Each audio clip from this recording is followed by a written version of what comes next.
G'day and welcome to part 3 of GTA Port Arthur, Wednesday the 22nd of August 2012 in the afternoon. Pretty much everything with a roof apart from the visitor centre and the separate roof. After that, After completing our tour of the Isle of the Dead, the boat makes its way back into Port Arthur, giving us a spectacular view of the iconic scenery that is the penitentiary, hospital and other buildings here at Port Arthur.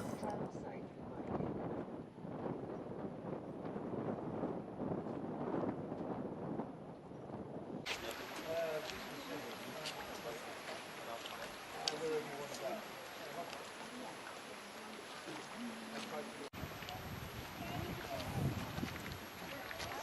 Just see the rock. Once back on land, the view from the wharf is spectacular.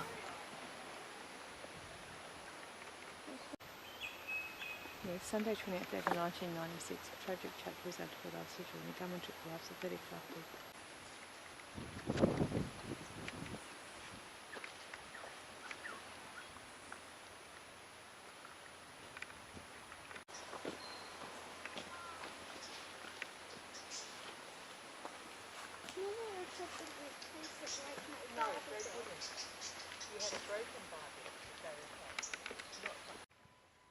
On Sunday, the 28th of April 1996, the historic site of Port Arthur had attracted hundreds of visitors. At lunchtime, the Broad Arrow Cafe was full. 28-year-old Martin Bryant from Hobart entered the cafe, ordered and ate lunch, then pulled a semi-automatic rifle out of his bag and started shooting indiscriminately at tourists and staff.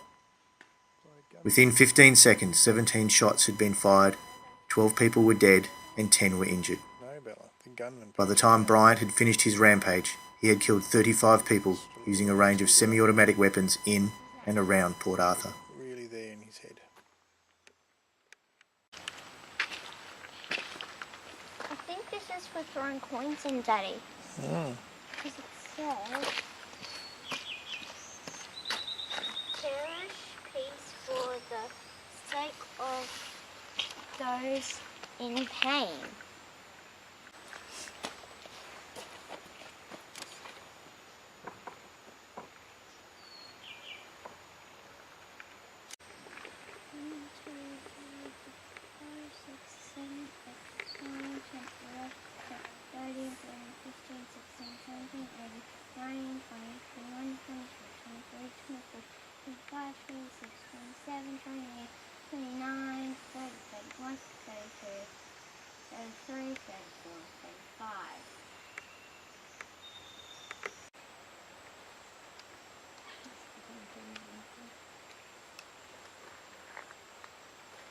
Let me go back to that photo.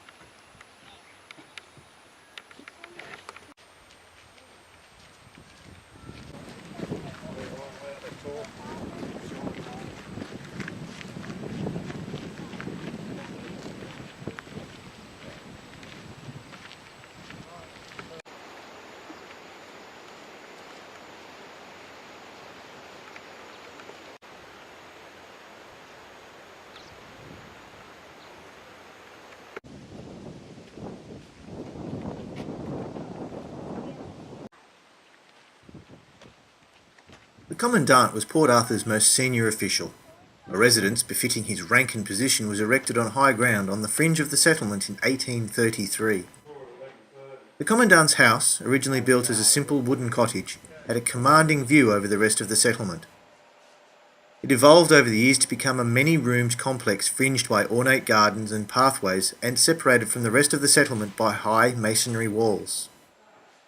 As Tasmania's period of convict transportation drew to a close in the late 19th century, the building changed hands to become the Carnarvon Hotel in 1885 and then a guest house which operated until the 1930s.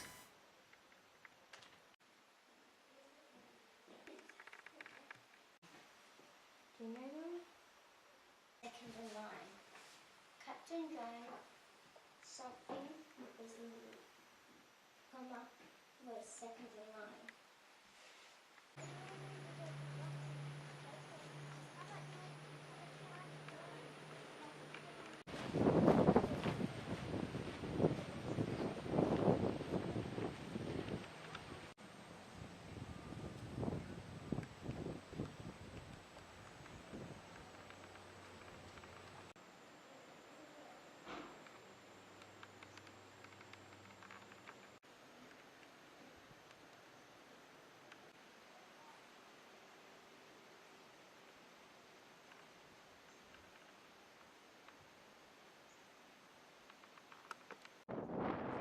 After completing our walk through the Commandant's house and the servants' quarters behind the Commandant's house, this happens.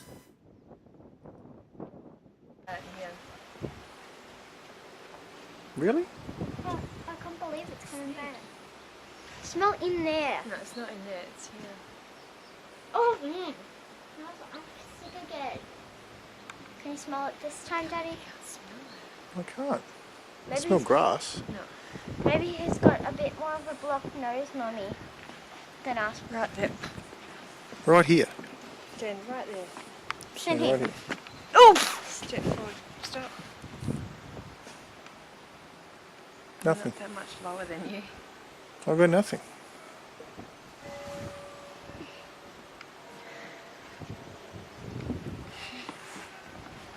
my It's God. gone. It's gone. Oh, you got it when it was gone, Daddy. But how can you get smells when it's so windy? That's weird. Mummy, I got it at the same time as you. As if standing there in a column, this smell that Tanya and Isabella can smell is again chloroform, the one that they smelt down in the pauper's mess. As I walked through this entity, it seemed to disappear and Tanya lost the smell.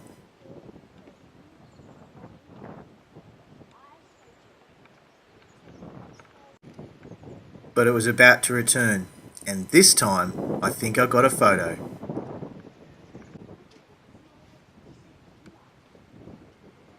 While I was down having a look at the guard tower, Isabella and Tanya were up in the officers' quarters, and yes, you guessed it, once again they were overpowered by that strong smell of chloroform.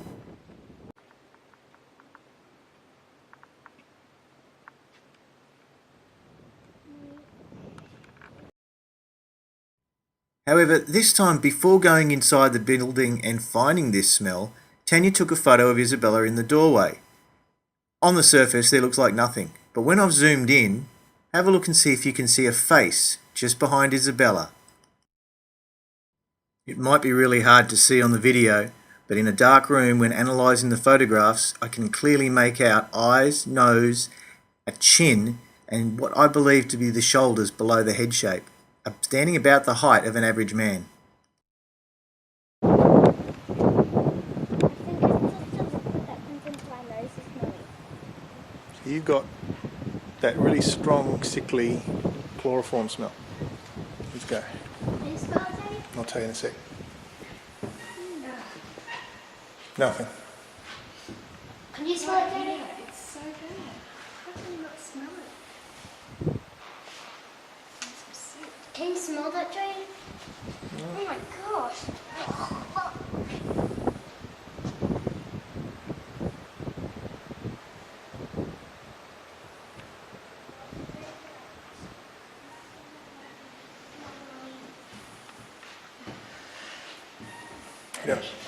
You don't want to come in here. No, it's sickly. Oh man, how can you smell like that? Can't smell a thing. It's alright once you get past the doorway then. Mm-hmm. Oh my gosh. Take some photos. In the doorway.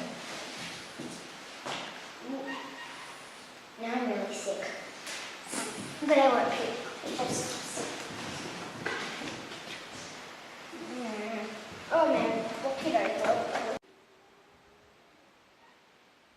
The photos that Tanya took revealed nothing further, and with Tanya and Isabella both completely disgusted at the smell and refusing to remain, we decided to move on.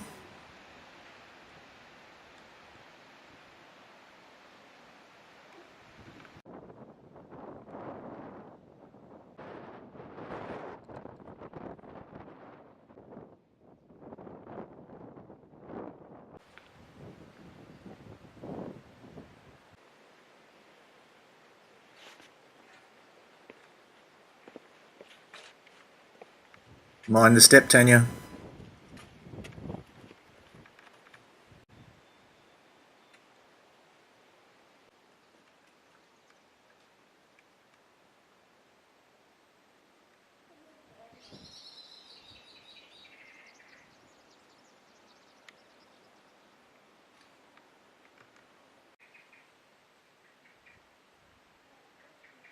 Leaving us or following us or something. Where is the... Where is the dungeon? After finding nothing further within the soldiers' barracks areas, we crossed over and back into the penitentiary, which, whilst a beautiful place to be and to walk around, was actually quite uneventful. There was nothing felt, seen, smelt, photographed, so we continued on our way up to the asylum, had lunch, and then went back to the Pauper's Mess for a second visit.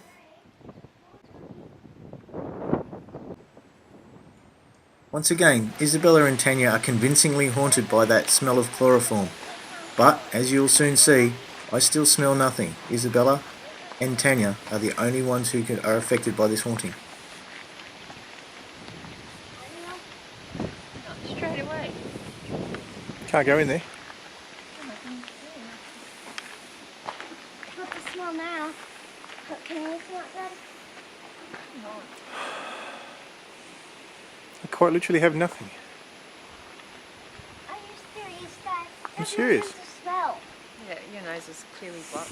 No, it's not. I can't smell it. I can smell it so badly. Oh my god. Oh, that's putrid. That's putrid. Can't you smell that, Dad? No, I can't. You leak. Drink bottle's leaking because you haven't screwed the lid on. Oh. Now can you smell it, Dad? Take the biggest breath you've ever done in your life, Dad. You need to smell it. You must be so strong. It's like you have to breathe. Try your biggest breath that you've Right, ever done. stand where I'm standing. Tuck down a bit maybe. I'm smelling nothing. How, Dad?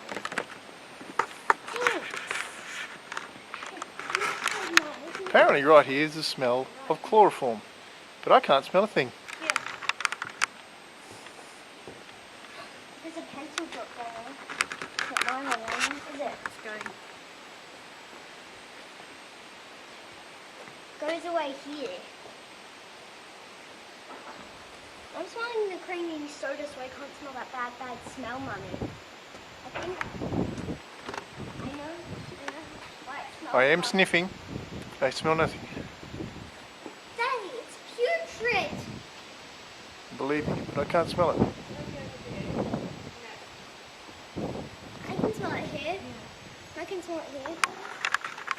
Here and here. Oh! Man. Can't you smell that? Nope. Take the biggest breath. I can't smell a thing. I'm sorry. Take the biggest breath you've ever done in your I life. have been, Isabella. Go like this. Oh, that's putrid. In case you haven't worked it out already, Isabella does have a tendency to overreact.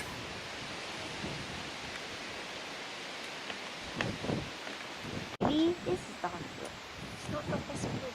This is the pauper's dormitory. I know. So why do you get so freaked out here and what does that smell? The both of you can smell it, I can't smell it. Because you can smell it when we can't smell it. It's in the same spot.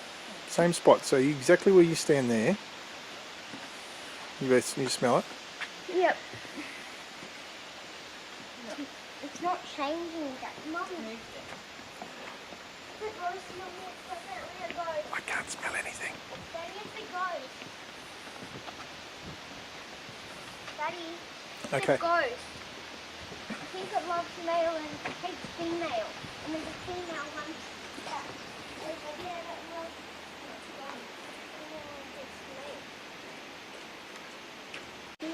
I have analysed and analysed and analysed this video and nothing shows up. Even though Tanya and Isabella are smelling something that is, as Bella's saying, putrid, I'm getting nothing. I'm seeing nothing. But, as Isabella said, maybe the ghost that they're finding in there is only manifesting to females.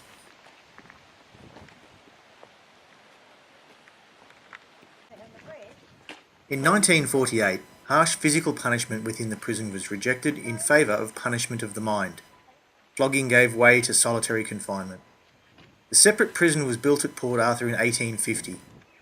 Cruciform shaped, each of the four wings comprised a central corridor flanked by rows of solitary confinement cells. Separated by thick sandstone walls, it was hoped that the convicts would benefit from contemplative silence and separation. Released from chains and conducted to the receiving room, where they will be closely searched in the presence of an officer, be bathed, have their hair cut close, and dressed in... As you enter the prison, a voice reads out the rules and regulations of the separate prison as they were read to each man who was imprisoned here. Your echoing steps along the central hall take you to A wing, and the cells where the men spent their days, sleeping, waking, working, and eating.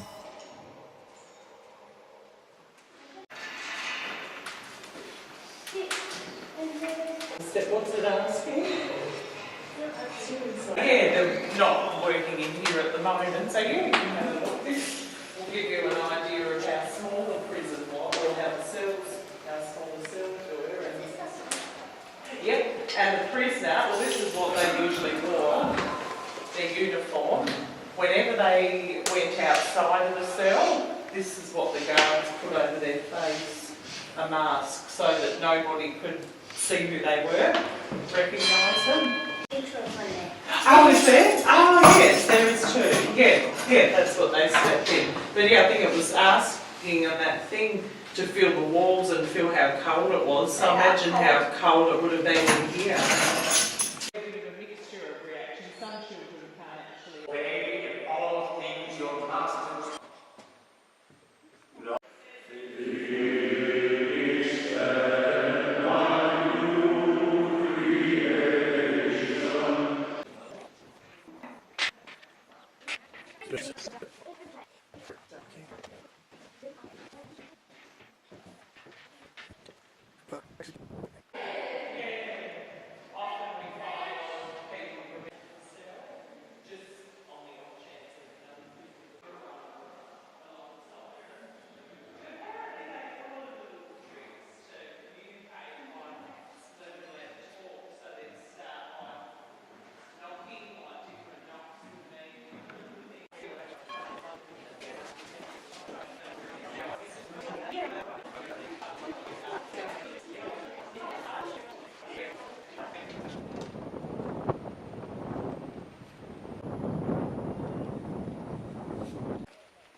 Civil Officers Row.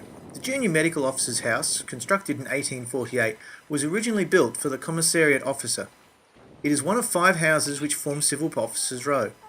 This building, along with the Parsonage, 1842, the Accountant's House, 1842, the Magistrates and Surgeons' House, 1847, and the Roman Catholic Chaplain's House, 1843, were all constructed during the 1840s and intended for the most important officials of the settlement.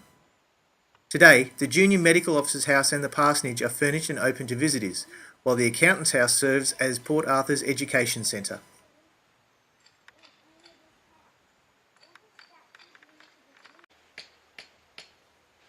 Mummy, let's go to that one.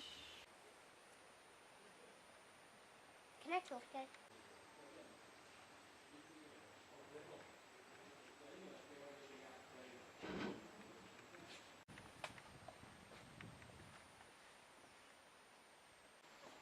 While Civil Officers Row is a haunted part of Port Arthur, we didn't see anything on the day we were there. Until we got to the Parsonage, which we'll be covering shortly, where we did capture something very unusual and unexplainable.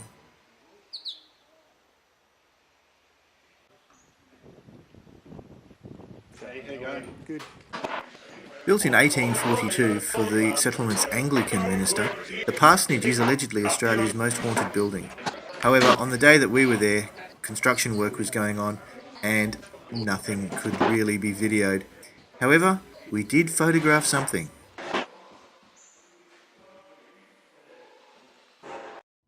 At this time on the veranda just outside this window, all of the construction workers have moved around to the back of the house, so there is no one outside the window. Tanya follows me in and takes this photograph. Zoomed in, can you see what we see? Right there, standing next to the column, is what I believe to be a male dressed in a soldier's uniform.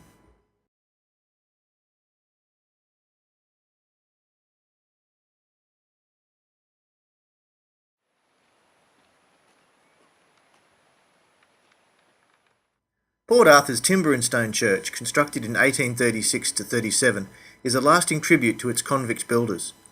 Built on high ground to overlook the convict settlement, the church could accommodate over 1,000 souls at its services. The church was never consecrated due to its use by prisoners of different denominations, but was representative of the authorities' goal to reform the convict population through religion. Devastatingly destroyed by fire in 1884, the first tragedy was seen at this church in 1835. While convicts were digging the foundations for the church, Joseph Shuttleworth was brutally murdered by William Riley. Last night at the end of the ghost tour was this right corner here. Let the camera shut out on me. There was nothing. Which corner there, Daddy? Right here. So that's where they say that fellow was killed. How did he And get I was killed? standing here. I was Daddy, standing how right did he here. get killed? Another convict murdered him while they were digging the foundations. And when I was standing here, I walked from the other end of the church, over this end here, I walked through the centre, in through the bell tower, Back over here and to there. back through here to where you're standing, and the video camera it died. It stopped working. Not flat, it just stopped working. Right here. Hey? What? What's the matter? Smell. I can't smell anything. Over here I can't. Let me smell over there. Phew. And there it is again, Mummy. For the 5th time today, Tanya is once again smelling chloroform. While standing in the doorway to the church, there was no odour, when suddenly, there's the smell again. Tanya walks into the church and the smell is Can gone. you smell it here, though? It was as if the entity had walked up from wherever it was, maybe at the pauper's mess, and has then stood right in the door to the church, but didn't come in. Remembering that last night my video camera shut down twice, and then this chloroform smell has been following Isabella and Tanya around all day. Is the chloroform smell the ghost of Joseph Shuttleworth, the convict murdered by William Riley in 1835? It makes sense. The smell of chloroform, possibly preserving his body, or the medical aid that he received when he was brutally attacked by William Riley? And what about the coincidence that this smell suddenly appears to Tanya again as I'm approaching and walking into the alleged location that he was killed? And as you can see by the interaction between Isabella and Tanya, the smell remains in the doorway, refusing to enter the church.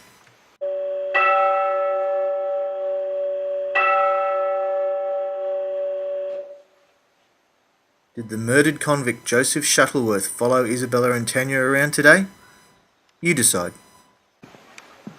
Right, so to retrace the steps from last night, we walked from over there, done the ghost tour, walked from Governor's Cottage along this path here, and I then walked through this door here.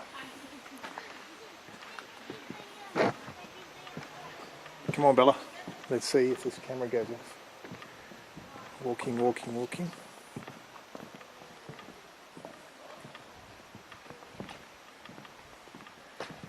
Had a look around over here. Night time. I came over here. Had a quick look around the bell tower.